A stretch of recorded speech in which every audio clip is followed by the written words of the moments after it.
Greetings, everyone. Welcome to America's Talking, powered by the Center Square. I'm Sarah Roderick Fitch, Washington, D.C. Bureau Chief at Franklin News Foundation, publisher of the Center Square.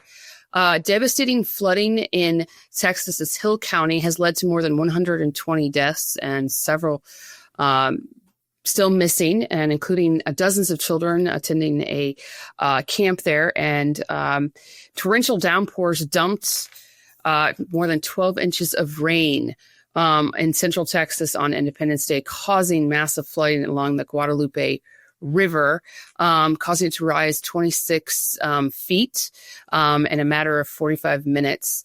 And just causing utter devastation. Search and rescue operations continue with President Trump visiting the site on Friday. Joining me to discuss this is Franklin News Foundation's Chief Content Officer, Dan McCaleb. Morning.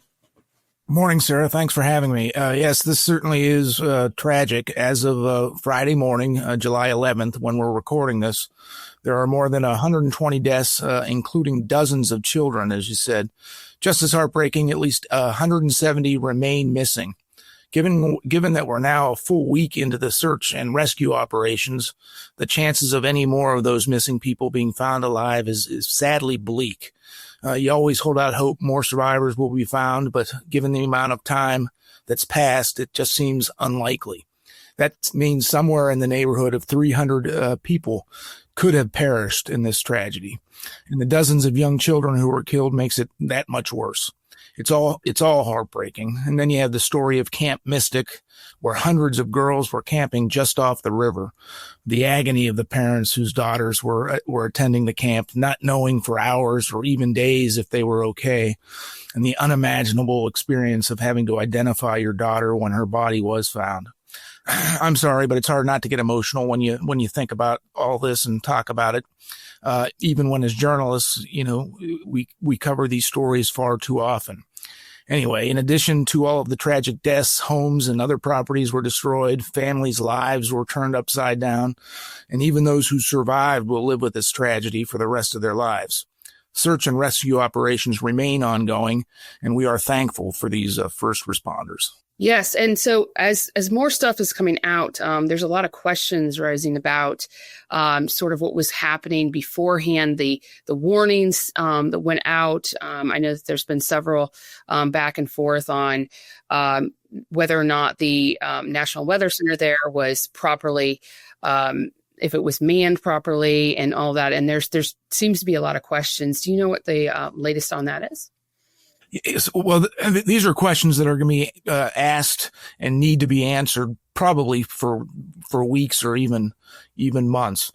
We do know that the National Weather Service did increase staffing in the days ahead of the torrential downpouring flooding, and the state of Texas also surged resources to the area both on the Wednesday and Thursday before the flooding.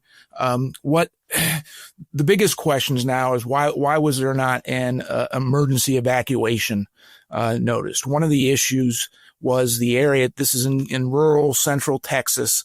Is that cell phone service is either poor or non-existent.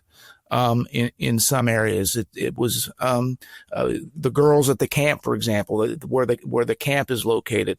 Cell phone service there is very, very poor. But the question remains: why didn't local emergency response officials, local police, go down to near the river and start telling people, hey, we've got dangerous floods coming. It's time to get out.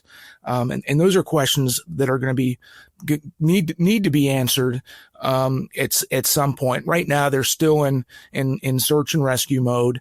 But there is some accountability that has to happen here because not just these girls at this camp, but the Guadalupe River is a popular camping site during the summer for all kinds of Texans and folks from elsewhere, and they really got most of them really got no to little warning that this was going to happen and be this devastating. Is this fairly common for this area to flood? Is this not something that's out of the norm? Is this how it sort of happened? Obviously, maybe not to this scale before, but is this area prone to flooding events. It is. There have been some historic floods there in the past.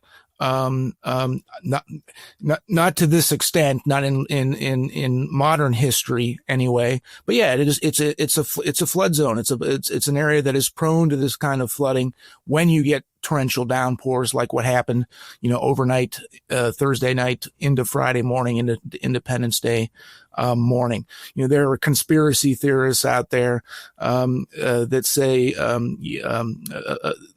that it was man-made. There was some man-made manipulation going on with cloud seeding.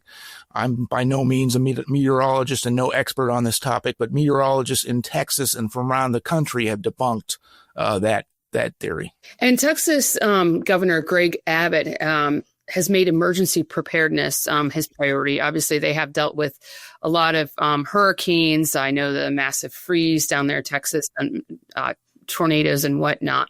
So he's done that this session. What does the governor sort of hope to accomplish? But prior to this event, this tragic event happening, Governor Greg Abbott, Texas's governor, called a special session to take care of some other issues. But since this event happened, he's made this a top priority. Among the things he wants to address is this the communication? Why was it not communicated? He wants to address the emergency response to the flash flooding, and if anything could be improved, whether it be by changing state laws, by putting in by allocating money and resources to improve the communications in the area. But the legislative session, the special session, is going to start later this month, and this is going to be their priority. Thank you for joining us today, Dan. Listeners can keep up with this at thecentersquare.com.